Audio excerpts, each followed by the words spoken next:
ಇವತ್ತು ಯಾರ ಸಹಾಯನೂ ಇಲ್ಲದೆ ಎದ್ದು ಬಂದು ಎಲ್ರಿಗೂ ಮಂಗಳಾರತಿ ಮಾಡಿದ್ಲು. ಇದೆಲ್ಲ ನಿನಗೇನು ಅನಿಸ್ತಿಲ್ವಾ? ನನಗೂ ಅದೇ ಆಶ್ಚರ್ಯ ಆಗ್ತಿರೋದು ಕಣೆ.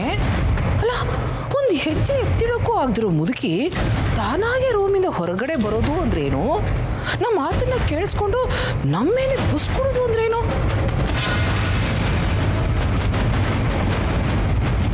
ನನಗೂ ಒಂದು ಅರ್ಥ ಆಗ್ತಿಲ್ಲ. ಅಜ್ಜಿ ಕಣ್ ಕಾಣಲ್ಲ ಕಿವಿ ಕೇಳಲ್ಲ ಅಂತ ಸ್ಪೆಷಲಿಸ್ಟ್ ಡಾಕ್ಟರ್ಗಳೇ ಸರ್ಟಿಫೈ ಮಾಡಿದಾರಲ್ಲ. ಅದೇ ನನಗೂ ಅರ್ಥ ಆಗ್ತಾ ಇಲ್ಲ. ಪಂಜದೊಬ್ರು ಸೌದೋಗಿ ಮೇಲೇಳಕ್ಕೂ ಆಗದೆ ಕೊಳತು ಮಾಂಸ ತಿನ್ಕೊಂಡು ಬಿದ್ದಿರೋ ಸಿಂಹ ಮತ್ತೆ ಮೈ ಕೊಡವಿ ಗರ್ಜಿಸ್ತಾ ಇದೆ ಅಂದರೆ ಏನರ್ಥ? ಈ ಮಿರಾಕಲ್ ಹೇಗಾಯ್ತು? ನನಗನ್ನಿಸ್ತಿದೆ ಯಾವುದೋ ನರಿ ಊಟ ಹಾಕ್ತಿದೆ ಅಂತ. ಅಮ್ಮ, ಇದಕ್ಕೆ ಉತ್ತರ ಹುಡ್ಕೋದು ಮುಖ್ಯ ಅಲ್ಲ. ಆ ಮುದಿ ಸಿಂಹ ಮತ್ತೆ ಬೇಟೆ ಆಡೋದಕ್ಕಿಂತ ಮುಂಚೆ ನಾವು ನಮ್ಮ ಕೆಲಸನ ಮುಗಿಸ್ಕೊಂಡ್ಬಿಡ್ಬೇಕು. ರಾಗಿಣಿ, ಏನೇ ನಿನ್ನ ಮಾತಿನ ಅರ್ಥ? ದಿನೇ ದಿನೇ ಆ ಮುದುಕಿಗೆ ನವ ಚೈತನ್ಯ ಉಕ್ಕಿ ಬರ್ತಿದೆ. ಅವಳು ಪಾರುಪತ್ಯ ಜಾಸ್ತಿನೇ ಆಗ್ತಾ ಇದೆ. ಇದನ್ನು ಹೀಗೆ ಬಿಟ್ಟರೆ ಹಿಂದಿನ ಥರ ಅವಳು ನಮ್ಮ ಮೇಲೆ ದರ್ಬಾರ್ ಮಾಡೋದಕ್ಕೆ ಶುರು ಮಾಡ್ತಾಳೆ.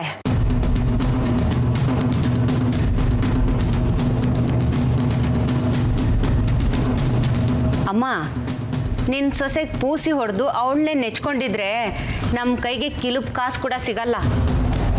ಆ ಮುದುಕಿ ನಮ್ಮ ಹೆಸರಿಗೆ ವಿಲ್ ಕೂಡ ಬರೆಯಲ್ಲ. ಒಡವೆ ಎಲ್ಲ ಆ ಚಿಕ್ಕಮ್ಮನ ಸೊಸೆ ನಿತ್ಯನ ಪಾಲಾಗತ್ತೆ.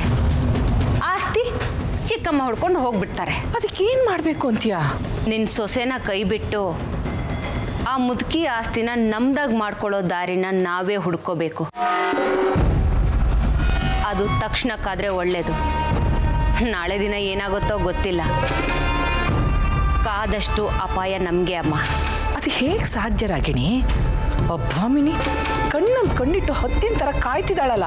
ಚಿಕ್ಕಮ್ಮನ ಜೊತೆ ಅವಳು ಬಾಲಂಗೋಚಿಗಳನ್ನ ಆದಷ್ಟು ಬೇಗ ಈ ಮನೆಯಿಂದ ಹೊರಗೆ ಹೋಗೋ ಹಾಗೆ ಮಾಡಬೇಕು.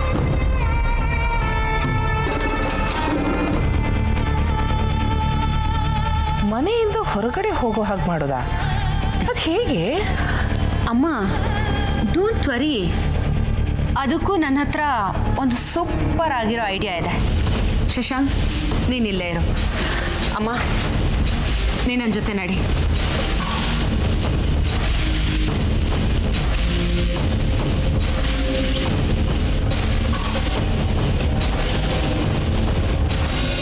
ಹುಷಾರು.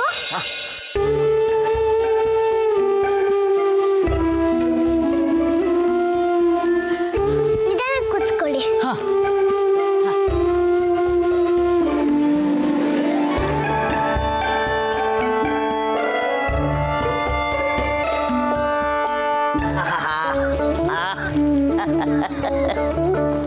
ಬೇಷ್ ಬೇಷ್ ಅಂಜಲಿ ಮುಟ್ಟಿ, ಈ ಅಜ್ಜಿ ಒಬ್ಬಳನ್ನೇ ಕರ್ಕೊಂಡ್ಬಂದ್ಬಿಟ್ಟಲ್ಲ. ಇನ್ನು ಮುಂದೆ ಅವ್ರಿಗೆ ಇವ್ರಿಗೆ ಹೋಗೋದು ತಪ್ಪು. ನಾ ಆಚೆ ಹೋಗ್ಬೇಕಾದಾಗ ನಿನ್ನ ಜೊತೆಗೆ ಹೋಗೋದು. ಹ್ಞೂ ಅಜ್ಜಿ, ನಿಂಗೆ ಯಾವಾಗ ಬೇಕಾದ್ರೂ ಹೇಳು, ನಾನೇ ಆಚೆ ಕರ್ಕೊಂಡು ಹೋಗಿ ವಾಕಿಂಗ್ ಮಾಡಿಸ್ತೀನಿ. ಹಾಗೆಲ್ಲ ಓಡಾಡೋಕ್ಕಾಗಲ್ಲ. ಕಾಣದೇ ಇದ್ರು ಈ ಅಜ್ಜಿ ಹೇಗೆ ಓಡಾಡ್ತಾಳೆ ಅಂತ ಅನುಮಾನ ಬಂದ್ಬಿಡುತ್ತೆ. ನಿನ್ನ ಮಂತ್ರವಾದಿ ಅತ್ತೆ ಇಲ್ಲದೆ ಇದ್ದಾಗ ಓಡಾಡ್ಬೋದು. ಸೂಪರ್ ಸೂಪರ್ ಅಜ್ಜಿ, ನೀನು ಎಲ್ಲಾರ್ಗೂ ಜೋರ್ ಮಾಡಿದೆ. ಅಮ್ಮನೂ ಹೀಗೆ ಎಲ್ಲಾರ್ಗೂ ಜೋರ್ ಮಾಡಂಗ್ ಮಾಡು ಅಜ್ಜಿ. ನಿಧಾನಕ್ಕೆ ಅದು ಆಗುತ್ತೆ, ನೋಡ್ತಾ ಇರು.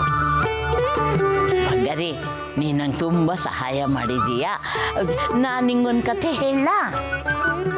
ಹೇಳಜ್ಜಿ, ನಂಗೆ ಕತೆ ಅಂದ್ರೆ ಇಷ್ಟ. ನಮ್ಮ ಅಜ್ಜಿ ಮೈಸಾಸುರನ ಕತೆ ಹೇಳ್ತೀನಿ ಅಂದ್ಬಿಟ್ಟು ಎಲ್ಲರೂ ಅಂದ್ಬಿಟ್ಟು ಹೊರಟೋದ್ರು.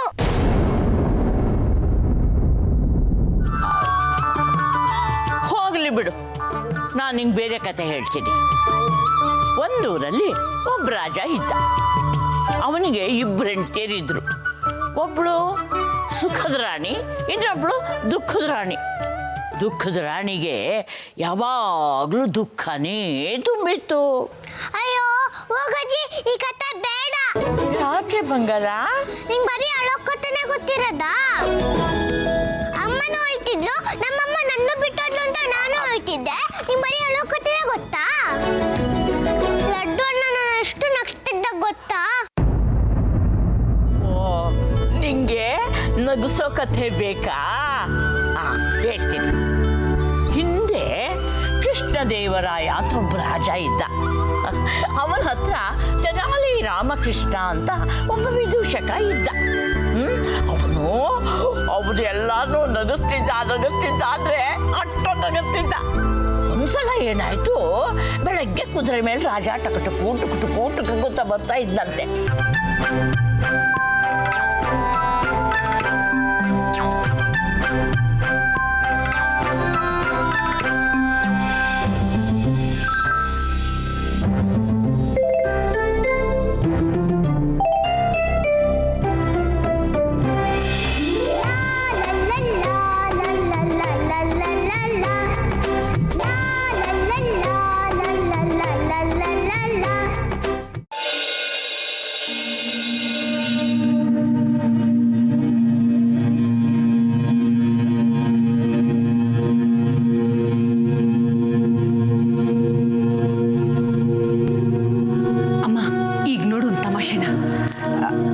ಹಲೋ, ಹಾ, ಇಲ್ಲ ಒಳಗಡೆ ನೆಟ್ವರ್ಕ್ ಇರಲಿಲ್ಲ.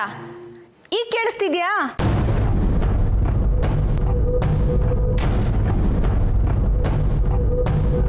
ಹಾ, ಕೇಳಿಸ್ತಾ ಇದೆ. ಅದೇ ಹೇಳಿದ್ನಲ್ಲ, ನಮ್ಮ ಅತ್ತಿಗೆಗೆ ಮಕ್ಕಳಾಗೋ ವಿಷಯ.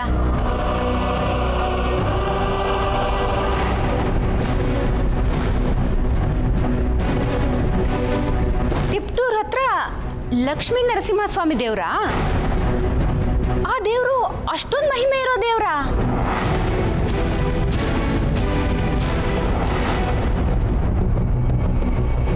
ಓ, ಅಲ್ಲಿಗೆ ಬಂದು ಸೇವೆ ಮಾಡಿದ್ರೆ ಸಂತಾನ ಪ್ರಾಪ್ತಿ ಆಗತ್ತಾ?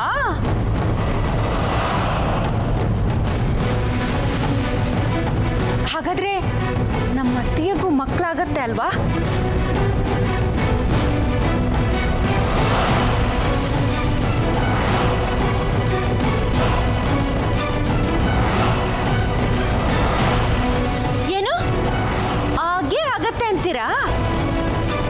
ಏನೋ ನಿಮ್ಮ ಬಾಯಿ ಹರಕೆಯಿಂದ ಅಷ್ಟಾದರೆ ಸಾಕು.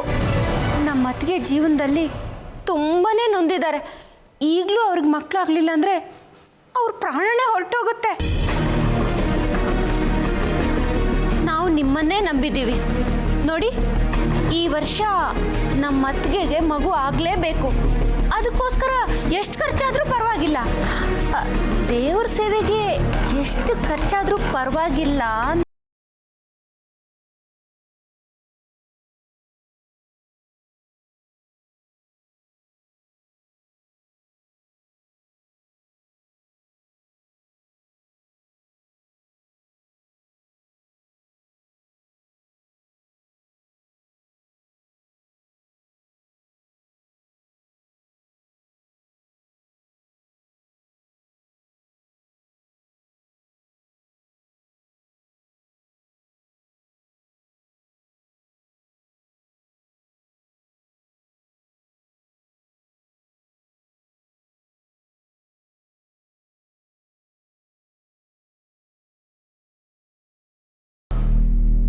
ತಿಪ್ಟೂರಲ್ಲಿರೋ ಲಕ್ಷ್ಮೀ ನರಸಿಂಹಸ್ವಾಮಿ ದೇವಸ್ಥಾನಕ್ಕೆ ಹೋಗಿ ಸೇವೆ ಮಾಡಿದ್ರೆ ಮಕ್ಕಳಾಗತ್ತಾ?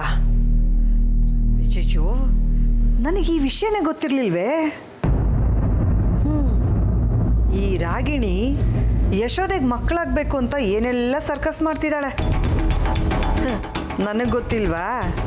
ಏನೋ ದೊಡ್ಡದಾಗಿ ಅತ್ತಿಗೆ ಮೇಲೆ ತುಂಬ ಪ್ರೀತಿ ಇರೋ ಹಾಗೆ ನಾಟಕ ಮಾಡ್ತಿದ್ದಾಳೆ. ಇವಳು ಯಾಕೆ ಮಾಡ್ತಾ ಇದ್ದಾಳಂತ ನನಗೆ ಗೊತ್ತಿದೆ. ಇಷ್ಟೆಲ್ಲ ಮಾಡ್ತಿರೋದು ಆ ಮುದುಕಿ ಒಡವೆನ ಹೊಡ್ಕೊಳ್ಳೋಕ್ಕೋಸ್ಕರ. ಏನಾದರೂ ಆಗಲಿ, ಯಶೋದೆಗಿಂತ ಮುಂಚೆ ನನ್ನ ಸೊಸೆಗೆ ಮಕ್ಕಳಾಗಬೇಕು. ಹೋಗೋಕ್ಕಿಂತ ಮುಂಚೆನೇ ನಾನು ನನ್ನ ಸೊಸೆನ ದೇವಸ್ಥಾನ ಕರ್ಕೊಂಡೋಗಿ ಸೇವೆ ಮಾಡಿಸ್ಬೇಕು.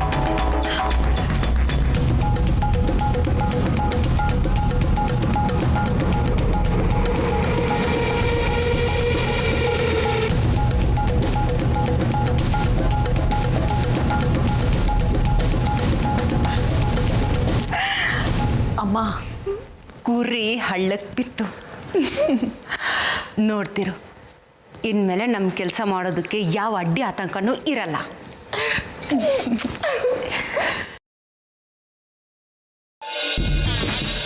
ರೀ, ಅತ್ತೆ ಒಡವೆ ದಕ್ಕಿಸ್ಕೊಳಕ್ಕೆ ಒಂದು ಒಳ್ಳೆ ದಾರಿ ಸಿಕ್ಕಿದೆ. ರಾಗಿಣಿ ಯಶೋಧನ ಕರ್ಕೊಂಡು ತಿಪ್ಟೂರಿನಲ್ಲಿರೋ ಲಕ್ಷ್ಮೀ ನರಸಿಂಹ ದೇವಸ್ಥಾನಕ್ಕೆ ಹೋಗ್ತಾ ಇದ್ದಾಳಂತೆ. ಅಲ್ಲಿ ಹೋದ್ರೆ ಸಂತಾನ ಭಾಗ್ಯ ಪ್ರಾಪ್ತಿ ಆಗುತ್ತಂತೆ. ಹೌದಾ? ನಿಜವಾಗ್ಲೂ? ಹೌದು ರೀ. ಅದಕ್ಕೆ ಅವ್ರು ಹೋಗೋಕ್ಕೂ ಮೊದಲು ನಾವೇ ನಮ್ಮ ಸೊಸೆನ ಅಲ್ಲಿ ಕರ್ಕೊಂಡು ಹೋಗೋಣವಾ? ಅಲ್ಲಿ ನೀನು ಸೊಸೆ ನೋಡಿದ್ರೆ ಮಕ್ಕಳೇ ಬೇಡ ಅಂತಾಳೆ. ಅಲ್ಲಿ ಹೋಗಿ ನಾವೇನು ಮಾಡೋದು? ಅವಳಿಗೆ ಈಗ ವಿಷಯನೇನು ಹೇಳೋದು ಬೇಡ. ಅವಳನ್ನ ಕರ್ಕೊಂಡೋಗಿ ಪೂಜೆ ಮಾಡಿಸ್ಕೊಂಡು ಬರೋಣ. ಅಲ್ಲಿಂದ ಬಂದಮೇಲೆ ಅವಳನ್ನ ಹೇಗೆ ಒಪ್ಪಿಸ್ಬೇಕು ಅಂತ ನನಗೆ ಚೆನ್ನಾಗಿ ಗೊತ್ತಿದೆ. ನಿತ್ಯ, ನಿತ್ಯ, ಏನು ಮಾಡ್ತಿದ್ರ ಎಲ್ಲರೂ? MA ಅಪ್ಲಿಕೇಶನ್ ಫಿಲ್ ಮಾಡ್ತಿದ್ದೀವಿ. ಅತ್ತೆ ಎಲ್ಲ ರೆಡಿ ಮಾಡಿಕೊಂಡು ಇವತ್ತೇ ಯೂನಿವರ್ಸಿಟಿಗೆ ಕೊಡೋಕೆ ಹೋಗ್ತಿದ್ದೀವಿ. ಇವತ್ತು ಯಾರು ಎಲ್ಲಿಗೆ ಹೋಗೋದು ಬೇಡ. ದೇವಸ್ಥಾನಕ್ಕೆ ಹೋಗೋಣ, ಎಲ್ಲರೂ ರೆಡಿಯಾಗಿ. ಇದೇನಮ್ಮ ಇದ್ದಕ್ಕಿದ್ದ ಹಾಗೆ ದೇವಸ್ಥಾನಕ್ಕೆ ಹೊರಟಿದ್ದೀರಾ? ಅಯ್ಯೋ, ಏನಿಲ್ಲ ಕಣೋ. ಮದುವೆ ಆದಮೇಲೆ ಮದುಮಕ್ಕಳನ್ನ ಕರ್ಕೊಂಡು ಬಂದು ಪೂಜೆ ಮಾಡಿಸ್ತೀನಿ ಅಂತ ಹರಕೆ ಹೊತ್ತಿದೆ.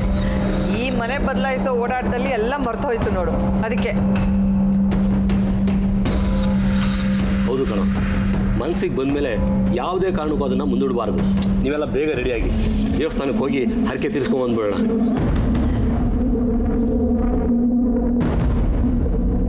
ಏಯ್ ದಿವ್ಯಾ, ಏನೇ ನಾನು ಬೈತೀನಿ ಅಂತ ಇಲ್ಲಿ ಬಂದು ಕೂತಿದ್ಯಾ? ಅಲ್ಲ, ಆ ಮುದುಕಿನ ಕರ್ಕೊಂಡು ಬಂದು ನಮ್ಮನ್ನೆಲ್ಲ ಯಾಕೆ ಬಯಸಿದೆ ನೀನು? 3 ಹೊತ್ತು ಅಜ್ಜಿ ರೂಮಿಗೆ ಹೋಗು, ಅವ್ರು ಸೇವೆ ಮಾಡು ಅಂತಿರ್ತ್ಯಾ. ಅಜ್ಜಿ ಹೊರಗಡೆ ಕರ್ಕೊಂಡು ಹೋಗು ಅಂದ್ರು, ಕರ್ಕೊಂಡು ಬಂದೆ. ನೀವು ಜಗಳ ಆಡ್ತೀರಾ ಅಂತ ನನ್ಗೇನು ಗೊತ್ತಿತ್ತು?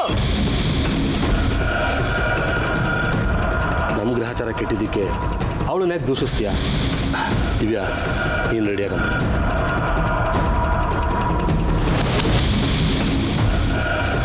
ಓ, ಎಲ್ಲರೂ ದೇವಸ್ಥಾನಕ್ಕೆ ಹೋಗ್ತಿದ್ದಾರೆ, ನಾನು ಹೋಗ್ತೀನಿ. ರೀ, ದೇವಸ್ಥಾನಕ್ಕೆ ಇನ್ನೊಂದಿನ ಹೋದರೆ ಆಗಲ್ವಾ? ಇವತ್ತು ಯೂನಿವರ್ಸಿಟಿಗೆ ಹೋಗಿ ಅಪ್ಲಿಕೇಶನ್ ಕೊಟ್ಟು ಬಂದಿದ್ರೆ ಚೆನ್ನಾಗಿರ್ತಿತ್ತು. ಬೇಡ ಕಣೆ, ಈಗಷ್ಟೇ ನೀನು ಓದೋದ್ರ ಬಗ್ಗೆ ಚರ್ಚೆ ಆಗಿದೆ. ಅಮ್ಮನ ವಿರುದ್ಧವಾಗಿ ನಿನ್ನನ್ನು ಓದಿಸ್ತೀನಿ ಅಂತ ಬೇರೆ ಹೇಳಿದ್ದೀನಿ. ಈಗ ನೀನು ದೇವಸ್ಥಾನಕ್ಕೆ ಬರಲ್ಲ ಅಂದರೆ ಅಮ್ಮ ಕೋಪ ಮಾಡ್ಕೋತಾರೆ. ಮನ್ಸು ನೋಯಿಸೋದು ಚೆನ್ನಾಗಿರಲ್ಲ ಅನಿಸುತ್ತೆ. ನಾಳೆ ಯೂನಿವರ್ಸಿಟಿಗೆ ಹೋಗೋಣ, ಇವತ್ತು ದೇವಸ್ಥಾನಕ್ಕೆ ಹೋಗಿ ಬಂದ್ಬಿಡೋಣ. ಸರಿ ರೀ, ಹಾಗೆ ಮಾಡೋಣ. ಬಾ ದಿವ್ಯಾ, ನಾವು ರೆಡಿ ಆಗೋಣ.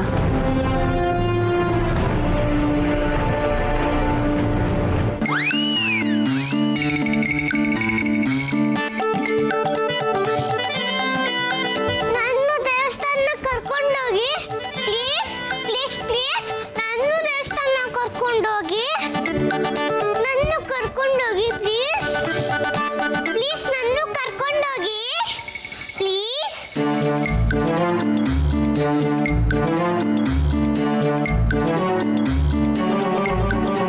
ಚಿಕ್ಕಮ್ಮ,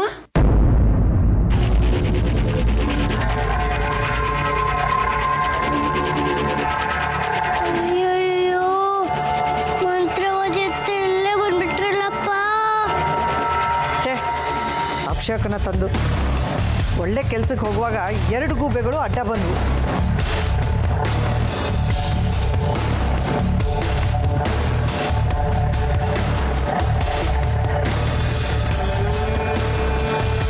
ಏನ್ ಚಿಕ್ಕಮ್ಮ, ಎಲ್ಲೋ ಹೊರಟಿರೋ ಆಗಿದೆ? ಮನೇಲಿದ್ರೆ ಕಾಲು ಕೆರ್ಕೊಂಡು ಜಗಳಕ್ಕೆ ಬರ್ತೀರಲ್ವಾ, ಅದಕ್ಕೆ ನೆಮ್ಮದಿಯಾಗಿ 2 ದಿನ ಎಲ್ಲಾದ್ರೂ ಸುತ್ತಾಡ್ಕೊಂಡು ಬರೋಣ ಅಂತ ಹೋಗ್ತಾ ಇದ್ವಿ. ಓ, ಹೌದಾ? ಅಯ್ಯಯ್ಯೋ, ಸೊಸೆ ಕೈನಲ್ಲಿ ಹಣ್ಣು ಕಾಯಿ ಬುಟ್ಟಿರೋ ಇದೆ ಅಲ್ಲ. ತಿರ್ಗಾಡ್ಕೊಂಡು ಬರೋಕ್ಕೆ ಹೋಗೋದಕ್ಕೆ ಹಣ್ಣು ಕಾಯಿ ಯಾಕೆ ಅಂತ. ಇಲ್ಲ ಇಲ್ಲ, ಎಲ್ಲರೂ ದೇವಸ್ಥಾನಕ್ಕೆ ಹೋಗ್ತಿದ್ದಾರೆ. ಏನ್ ಚಿಕ್ಕಮ್ಮ, ದೇವಸ್ಥಾನಕ್ಕೆ ಹೋಗ್ಬೇಕಾದ್ರೆ ಸುಳ್ಳು ಹೇಳ್ಬೇಕಾ? ದೇವಸ್ಥಾನಕ್ಕೆ ಹೋಗ್ತಿದ್ದೀವಿ ಅಂದ್ರೆ ನಾವ್ಯಾರು ನಿಮ್ಮನ್ನು ಅಡ್ಡಿ ಮಾಡಲ್ಲಪ್ಪ. ಪಾಪ ಕಣೆ, ಅವ್ರ ಸೊಸೆಗೆ ಒಂದು ಮುದ್ದಾದ ಮಗು ಆಗಲಿ ಅಂತ ದೇವ್ರಿಗೆ ಪೂಜೆ ಹೋಮ ಮಾಡ್ಸಕ್ಕೆ ಹೋಗ್ತಿರ್ಬೇಕು ಅಲ್ವಾ? ಹೌದಾ ಚಿಕ್ಕಮ್ಮ? ಚಿಕ್ಕಮ್ಮ, ಯಾವ ದೇವಸ್ಥಾನ ಅಂತ ಹೇಳಿ, ನಾವು ನಮ್ಮ ಅತ್ತಿಗೆನ ಕರ್ಕೊಂಡು ಬರ್ತೀವಿ. ದೇವ್ರ ತೀರ್ಥ ಹಾಕ್ಸಿದ ಮೇಲಾದರೂ ನಮ್ಮ ಅತ್ತಿಗೆಗೆ ಮಕ್ಕಳಾಗುತ್ತೋ ಏನೋ. ಎಲ್ಲ ಇವರ ಅಮ್ಮ ಮಕ್ಕಳಿಬ್ರು ನನ್ನ ಮುಂದೆನೇ ಅನರ್ಥ ಆಡ್ತಿದಾರಲ್ಲ. ಇಲ್ಲ ಹಾಗೇನಿಲ್ಲ, ನಮ್ಮ ಬೀಗರ ಸಂಬಂಧಿಕರ ಮನೆಯಲ್ಲಿ ಸತ್ಯನಾರಾಯಣ ಪೂಜೆ ಇದೆ ಅಂತೆ, ಅದಕ್ಕೆ ಬನ್ನಿ ಅಂತ ಫೋನ್ ಮಾಡಿದ್ರು, ಹೋಗ್ತಾ ಇದ್ದೀವಿ. ಚಿಕ್ಕಮ್ಮ, ಸತ್ಯನಾರಾಯಣ ಪೂಜೆ ಅಂತ ಸುಳ್ಳು ಹೇಳಬಾರ್ದು. ಹಾಗೇನಾದರೂ ಸುಳ್ಳು ಹೇಳಿದ್ರೆ ಹೋದ ಕೆಲಸನೂ ನೆಟ್ಟಿಗೆ ಆಗಲ್ವಂತೆ.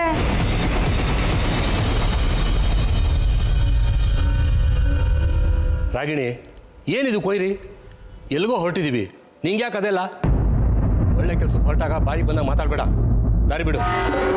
ಸಾರಿ, ಆಲ್ ದ ಬೆಸ್ಟ್. ಹೋಗಿ ಬನ್ನಿ.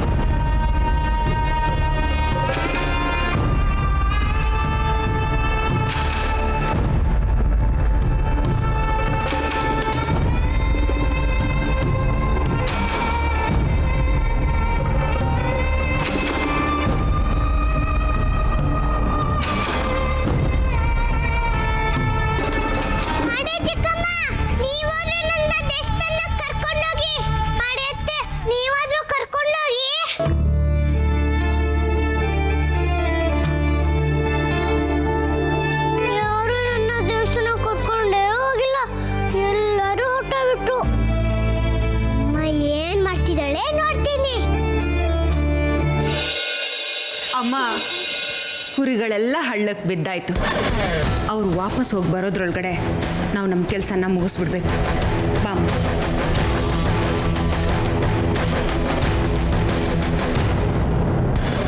ಅಪ್ಪ, ಪೀಡೆಗಳೆಲ್ಲ ತೊಲಗುದು. ರಾಗಿಣಿ, ಬಾಮಿನಿ ಮತ್ತೆ ಅವ್ರ ಮನೆಯವರೆಲ್ಲ ಹೊರಗಡೆ ಹೋಗಾಯ್ತು. ಏನು ಮಾಡಬೇಕು ಅನ್ಕೊಂಡಿದ್ಯೆ? ಅಮ್ಮ, ನಾವು ಅಂದ್ಕೊಂಡಿದ್ದನ್ನು ಸಾಧಿಸೋದಕ್ಕೆ ಒಂದು ಒಳ್ಳೆ ಮುಹೂರ್ತ ಸಿಕ್ಕಿದೆ. ಇಂಥ ಅವಕಾಶ ಬಿಡಬಾರ್ದು. ಅಕ್ಕ, ನಿನ್ನ ಮನಸ್ಸಲ್ಲಿ ಏನಿದೆ ಅನ್ನೋದೇ ಅರ್ಥ ಆಗ್ತಿಲ್ಲ. ಶಶಾಂಕ್, ಈ ಮನೆಯವ್ರ ಮನಸ್ಸಲ್ಲೆಲ್ಲ ಇರೋದು ಒಂದೇ, ಹೇಗಾದರೂ ಮಾಡಿ ಆ ಮುದುಕಿ ಆಸ್ತಿನ ಯಾಮಾರಿಸೋದು. ಅದಕ್ಕಿಂತ ಒಳ್ಳೆ ವಿಷಯ ಮನೆಯವ್ರ ಮನಸ್ಸಲ್ಲಿರೋದಕ್ಕೆ ಹೇಗೆ ಸಾಧ್ಯ?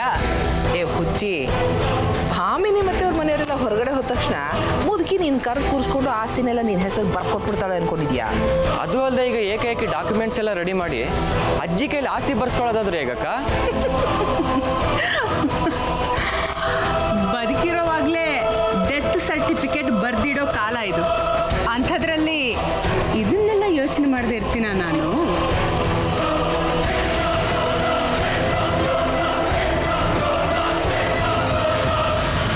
ಅಮ್ಮ, ಹೀಗೆ ಆಗತ್ತೆ ಅಂತ ನನಗೆ ಮೊದಲೇ ಗೊತ್ತಿತ್ತು. ಈ ಮುದುಕಿ ಥರದ ವೇಸ್ಟ್ ಬಾಡಿಗಳು ಯಾವಾಗ ಡಮಾರ್ ಅನ್ನೋತೋ ಗೊತ್ತಿರಲ್ಲ.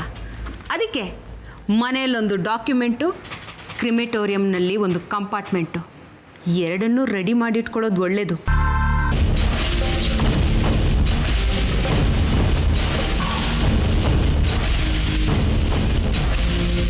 ಆ ಮುದುಕಿ ನಮ್ಮ ಹೆಸರಿಗೆ ವಿಲ್ ಬರ್ಕೊಟ್ಟಿರೋ ಹಾಗೆ ನಾನು ಈ ವಿಲ್ನ ರೆಡಿ ಮಾಡಿಸಿ ಯಾವುದೋ ಕಾಲ ಆಗೋಯ್ತು. ಈಗ ಆ ಮುದುಕಿ ಇದಕ್ಕೊಂದು ಸೈನ್ ಹಾಕಿಬಿಟ್ರೆ ಆಗೋಯ್ತು.